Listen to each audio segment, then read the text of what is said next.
Hi friends, ఈరోజు నేను onion టమాటా paste అయితే చేసుకున్నా. ఎగ్ గ్రేవీ కర్రీ అయితే చేస్తున్నా. ఫస్ట్ కప్ పచ్చిమిరపకాయలు, జీలకర్ర, ఎండుమిరపకాయలు అయితే వేసుకున్నా. అలాగే 4 eggs బాయిల్ చేసుకున్నా. ఫ్రెండ్స్,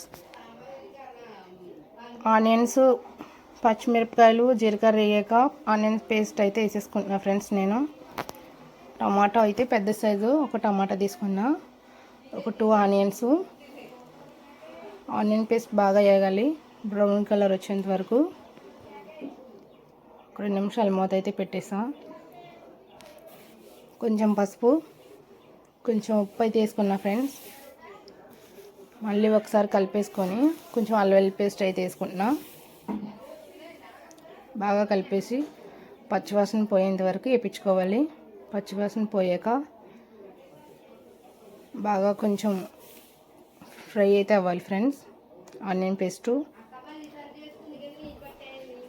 అలాగే ఆనియన్స్ పేస్ట్ బాగా వేయక తగినంత కారం అయితే వేసుకుంటా. ఫ్రెండ్స్, నేను కారం వేసుకొని 2 నిమిషాలు అయితే వేయక, మీకు కానీ నచ్చితే లైక్ అండ్ షేర్, సబ్స్క్రైబ్ చేసుకోండి. కొత్తగా చూసిన వాళ్ళు లైక్ చేయండి, షేర్ చేయండి. కారం వేసుకున్న. ఫ్రెండ్స్, నేను కారం వేసుకున్నాక ఒకసారి బాగా కలిపేసుకొని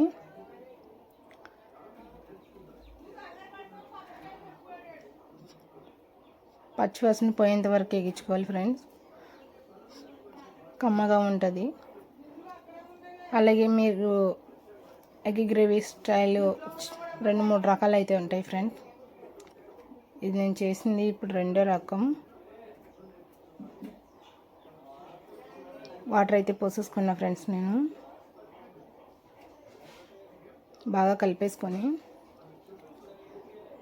నేను ఇంకా కొంచెం ధనియాల పౌడర్, జీలకర్ర పౌడర్ వేసుకుంటా. లాస్ట్లో గ్రేవీకి సరిపడగా వాటర్ అయితే పోసుకున్నా. గ్రేవీ అయితే బాగా ఉడకాలి. ఫ్రెండ్స్, ఎగ్స్ అయితే ఫ్రై చేసుకోను, డైరెక్ట్ రేపు బాయిల్ ఎక్కి వేస్తా. ఫ్రెండ్స్, ధనియాలు, గరం మసాలా పౌడరు, జీలకర్ర పౌడర్. ఫ్రెండ్స్, ఎగ్స్ అయితే వేసుకున్నా. ఫ్రెండ్స్, కర్రీ అయితే ఉడుకుతుంది, దగ్గర పడాలి. కర్రీ అయితే దగ్గర పడిపోయింది. Curry ready. ఫ్రెండ్స్, నేనైతే బౌల్లో తీసుకున్నా.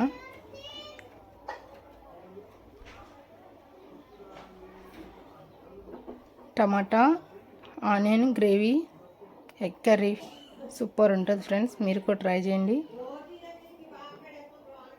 Egg curry ready. టుటుడే.